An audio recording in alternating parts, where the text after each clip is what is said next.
ভারতের দম আছে, তাই ভারত তার ভ্রান্তির উপরেও হিন্দুত্ববাদীর উপর টিকে আছে। তুমি মুসলমান কাপুরুষ, তাই তোমার দেশে ইসলাম বাস্তবায়ন করতে পারবে।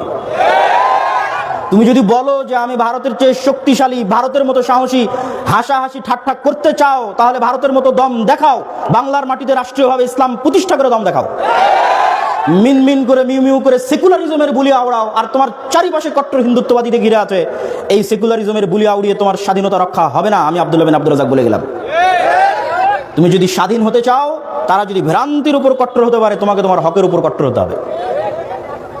আপনি ইসরায়েলের দিকে দেখেন, ইসরায়েল সেকুলার নয়, ইসরায়েল কট্টর জায়নিস্ট ইহুদিবাদী দেশ। সিরিয়া বিজয়ের পর 500-র অধিক সিরিয়ার জায়গায় বিমান হামলা চালাতে ইসরায়েল পৃথিবীর কোনো দেশের অনুমতি নেয়নি, পরোয়া করে না। সে সেকুলারিজমে বিশ্বাস করে না, সে তার ভ্রান্তির উপরেও তার দ্বীনের উপর কট্টর।